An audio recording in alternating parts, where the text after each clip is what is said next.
നമസ്കാരം. ശബരിമല സ്വർണ്ണക്കൊള്ള വിവാദത്തിൽ പുതിയ വഴിത്തിരിവുണ്ടായിരിക്കുന്നു.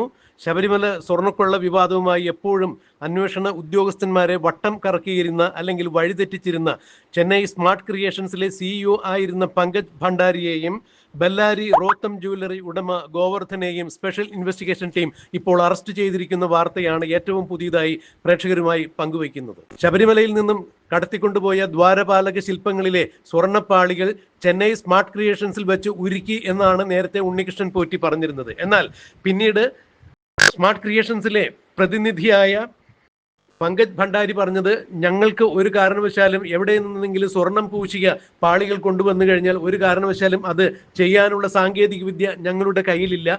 വീണ്ടും അത് സ്വർണം പൂശുന്നതിനോ അതിൽ നിന്ന് സ്വർണം ഇളക്കി മാറ്റുന്നതിനോ ഉള്ള സാങ്കേതിക വിദ്യ ഞങ്ങൾക്കില്ല. പുതിയ പാളികളിൽ മാത്രം സ്വർണം പൂശുന്ന ഒരു സാങ്കേതിക വിദ്യ മാത്രമാണ് സ്മാർട്ട് ക്രിയേഷൻസിൽ ഉള്ളത്. അതുകൊണ്ട് ഞങ്ങൾ ആ പണികൾ ഏറ്റെടുത്തിട്ടില്ല എന്ന് തന്നെയാണ് പറയുന്നത്. അതായത് ശബരിമലയിൽ നിന്നും കൊണ്ടുചെന്ന ദ്വാരപാലക ശില്പങ്ങളിൽ ചെമ്പ് പാളികൾ തന്നെയായിരുന്നു. ആ പുതിയ ചെമ്പ് പാളികളിൽ ഞങ്ങൾ സ്വർണം പൂശിക്കൊടുത്തു എന്നാണ് അന്ന് പങ്കജ് ഭണ്ഡാരി പോലീസിനോട് പറഞ്ഞിരുന്നത്. പിന്നീട് പങ്കജ് ഭണ്ഡാരിയെ തിരുവനന്തപുരത്തേക്കുള്ള SITയുടെ കേന്ദ്രത്തിലേക്ക് വിളിച്ചു വരുത്തുകയും വിശദമായ ചോദ്യം ചെയ്യൽ നടത്തുകയും ചെയ്തപ്പോഴാണ് ഞെട്ടിക്കുന്ന പല വിവരങ്ങളും ഭണ്ഡാരിയിൽ നിന്നും പുറത്തു വന്നത്. അതായത് ഉണ്ണികൃഷ്ണൻ പോറ്റി വഴി ശബരിമലയിൽ നിന്നും കടത്തിക്കൊണ്ടുപോയ സ്വർണ്ണപ്പാളികൾ, ദ്വാരപാലക ശില്പങ്ങളിലെ സ്വർണ്ണപ്പാളികളിൽ അതിൽ നിന്നും ഉണ്ടായിരുന്ന സ്വർണം മറ്റൊരാളെ വിളിച്ചു വരുത്തി തങ്ങളുടെ സ്ഥാപനത്തിൽ വെച്ച് ഉരുക്കി അതിൽ നിന്നും 476 ഗ്രാം സ്വർണം ഉണ്ണികൃഷ്ണൻ പോറ്റിയുടെ കൈവശം കൊടുക്കുകയും 100 ഗ്രാം സ്വർണം പണിക്കൂലിയായി തങ്ങൾ എടുക്കുകയും ബാക്കി ഏതാണ്ട് കുറച്ച് സ്വർണം ദ്വാരപാലക ശില്പങ്ങളിൽ പൂശുകയും ചെയ്തു എന്നുള്ള ഒരു വിവരമാണ് അന്ന് പങ്കജ് ഭണ്ഡാരി SIT അംഗങ്ങളോട് പറഞ്ഞത്. എന്നാൽ ഇത് പൂർണ്ണമായും SIT അംഗങ്ങൾ വിശ്വസിക്കുകയുണ്ടായിരുന്നില്ല. അവിടെ മുതൽ പങ്കജ് ഭണ്ഡാരിയെയും ഗോവർദ്ധൻ എന്ന് പറയുന്ന റോത്തം ജ്വല്ലറി ഉടമയെയും SIT വിടാതെ പിന്തുടരുകയായിരുന്നു. പിന്നീട് ബാക്കി വന്ന കുറച്ച് സ്വർണം, അതായത് ദ്വാരപാലക ശില്പങ്ങളിൽ നിന്നും ബാക്കി വന്ന കുറച്ച് സ്വർണം, അതായത് 476 ഗ്രാം സ്വർണം മിശ്രിത രൂപത്തിൽ കൽപേഷ് എന്ന് പറഞ്ഞ ഒരാളുടെ കൈവശം ഉണ്ണികൃഷ്ണൻ പോറ്റിയുടെ നിർദ്ദേശപ്രകാരം ബെല്ലാരിയിലുള്ള ഗോവർദ്ധന്റെ റോത്തം ജ്വല്ലറിയിലേക്ക് എത്തിച്ചു കൊടുത്തു എന്നാണ് പറയുന്നത്. അതായത് കൽപേഷ് വന്ന് സ്മാർട്ട് ക്രിയേഷൻസിൽ നിന്നും 476 ഗ്രാം സ്വർണ്ണ മിശ്രിതം ബെല്ലാരിയിലേക്ക് കൊണ്ടുപോയി എന്നാണ് പറയുന്നത്. എന്നാൽ ഈ വിഷയവുമായി ബന്ധപ്പെട്ട്, ശബരിമല സ്വർണ്ണക്കൊള്ള വിഷയവുമായി ബന്ധപ്പെട്ട് സംസ്ഥാനത്തിന് പുറത്ത് ഇപ്പോൾ SIT നടത്തുന്ന ഒരു അറസ്റ്റാണ്, ആദ്യമായ അറസ്റ്റ് തന്നെയാണ്. അന്തർ സംസ്ഥാന തലത്തിലുള്ള ഒരു അറസ്റ്റ് തന്നെ നടന്നിരിക്കുന്നു. ബെല്ലാരി ജില്ലയിലെ ഗോവർദ്ധനെയും അതുപോലെ ചെന്നൈ സ്മാർട്ട് ക്രിയേഷൻസിലെ CEO പങ്കജ് ഭണ്ഡാരിയെയും അറസ്റ്റ് ചെയ്തിരിക്കുന്നു. SIT സംഘം ഈ വിഷയവുമായി ബന്ധപ്പെട്ട് ബെല്ലാരിയിലും ചെന്നൈയിലും സന്ദർശനം നടത്തിയിട്ടുണ്ടായിരുന്നു, റെയ്ഡ് നടത്തിയിട്ടുണ്ടായിരുന്നു. ബെല്ലാരിയിലെ ഗോവർദ്ധന്റെ ജ്വല്ലറിയിൽ, റോത്തം ജ്വല്ലറിയിൽ നടത്തിയ പരിശോധനയിൽ 476 ഗ്രാം ശബരിമലയിൽ നിന്നും കടത്തിക്കൊണ്ടുപോയി എന്ന് പറയപ്പെടുന്ന, അഥവാ സ്മാർട്ട് ക്രിയേഷൻസിൽ നിന്നും ഉരുക്കി കൊണ്ടുപോയി എന്ന് പറയുന്ന 476 ഗ്രാം തങ്ക കട്ടികളായാണ് കണ്ടത്. എന്നാൽ സ്മാർട്ട് ക്രിയേഷൻസിൽ നിന്നും കൊണ്ടുപോയത് സ്വർണ്ണ മിശ്രിതമായിരുന്നു എന്നാണ് പങ്കജ് ഭണ്ഡാരി പറഞ്ഞത്.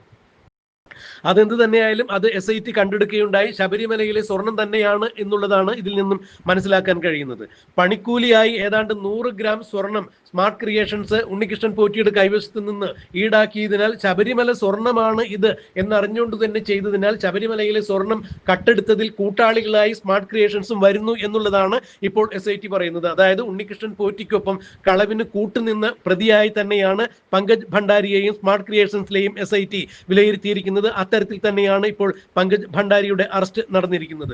ഗോവർദ്ധനാവട്ടെ ശബരിമലയിലെ സ്വർണമാണ് എന്നറിഞ്ഞതുകൊണ്ട് തന്നെ 476 ഗ്രാം സ്വർണം അവിടെ ശേഖരിക്കുകയും പിന്നീട് ആ സ്വർണം വിനിമയം ചെയ്യുന്നതിനുള്ള പരിപാടികൾ ചെയ്യുകയും ചെയ്തു എന്നുള്ളതാണ് SIT കണ്ടെത്തിയിരിക്കുന്നത്.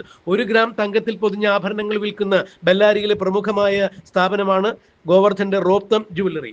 മാത്രമല്ല, ശബരിമലയിലെ ചില സ്വർണ്ണ നിർമ്മിതികൾക്ക് ഗോവർദ്ധനും ഉണ്ണികൃഷ്ണൻ പോറ്റിയും അടക്കമുള്ള ചില ആളുകൾ സ്പോൺസേഴ്സായി വന്നിട്ടുണ്ട് എന്ന് പറയുമ്പോൾ ഇതെല്ലാം വളരെ കൃത്യമായി തന്നെ പ്ലാൻ ചെയ്ത് ശബരിമലയിലെ സ്വർണം അടിച്ചു മാറ്റുക എന്നുള്ള ഉദ്ദേശത്തോടു കൂടി തന്നെയാണ് ഇവർ അവിടെ നിലകൊണ്ടിരുന്നത് എന്ന് തന്നെയാണ് SIT പറയുന്നത്. എന്തായാലും ഇതേക്കുറിച്ചുള്ള കൂടുതൽ വിവരങ്ങളൊന്നും തന്നെ ഇപ്പോൾ ലഭ്യമായിട്ടില്ല. എന്തായാലും സ്വർണ്ണക്കൊള്ളയുമായി ബന്ധപ്പെട്ട് അന്തർ സംസ്ഥാന തലത്തിൽ 2 അറസ്റ്റുകൾ നടന്നിരിക്കുന്നു. ഇതുവരെ നടന്നിരിക്കുന്ന അറസ്റ്റുകൾ സംസ്ഥാന തലത്തിലായിരുന്നുവെങ്കിൽ കേരള സംസ്ഥാനത്തിന് പുറത്തേക്ക് ശബരിമല സ്വർണ്ണക്കൊള്ളയുമായി ബന്ധപ്പെട്ട് ഇപ്പോൾ നടന്നിരിക്കുന്നു 2 അറസ്റ്റുകൾ നടന്നിരിക്കുന്നു. ബെല്ലാരി ജില്ലയിലെ റോത്തം ജ്വല്ലറി ഉടമയായ ഗോവർദ്ധനെയും ചെന്നൈയിലെ സ്മാർട്ട് ക്രിയേഷൻസിന്റെ സിഇഒ ആയ പങ്കജ് ഭണ്ഡാരിയെയുമാണ് അറസ്റ്റ് ചെയ്തിരിക്കുന്നത്. ഈ അറസ്റ്റുകൾ രേഖപ്പെടുത്തുന്ന അവസരത്തിൽ തന്നെയാണ് ഇപ്പോൾ ഇഡി ഈ കേസിൽ വന്നിരിക്കുന്നതിന്റെ പ്രാധാന്യവും പ്രസക്തിയും ഏറുന്നത്. അന്തർ സംസ്ഥാന ബന്ധങ്ങൾ ഉണ്ടായിട്ടുണ്ട്, അല്ലെങ്കിൽ അന്താരാഷ്ട്ര ബന്ധങ്ങൾ ഉണ്ടായിട്ടുണ്ട്, അതുകൊണ്ട് തന്നെ കള്ളപ്പണ ഇടപാടുകൾ ഈ കേസിൽ ഉണ്ടായിട്ടുണ്ട് എന്ന് പറഞ്ഞുകൊണ്ട് തന്നെയാണ് ഇഡി ഈ കേസിലേക്ക് വരുന്നത്. ഇപ്പോൾ ഗോവർദ്ധന്റെയും പങ്കജ് ഭണ്ഡാരിയുടെയും അറസ്റ്റോടുകൂടി ഇഡിയുടെ സംശയങ്ങൾ സാധൂകരിക്കുന്ന തരത്തിലേക്ക് കാര്യങ്ങൾ മാറുന്നു. ഇനിയും അന്താരാഷ്ട്ര തലത്തിൽ തന്നെയാണ് ഈ സ്വർണ്ണ വിഗ്രഹങ്ങൾ, അതായത് സ്വർണ്ണപ്പാളികൾ വിറ്റിട്ടുള്ളത് എന്ന് നേരത്തെ രമേശ് ചെന്നിത്തല പറഞ്ഞതിന്റെ അടിസ്ഥാനമായുള്ള അന്വേഷണം പുരോഗമിക്കുമ്പോഴേ അറിയാൻ പറ്റുള്ളൂ എന്താണ് ഇതിൽ നടന്നത് എന്നുള്ളത്.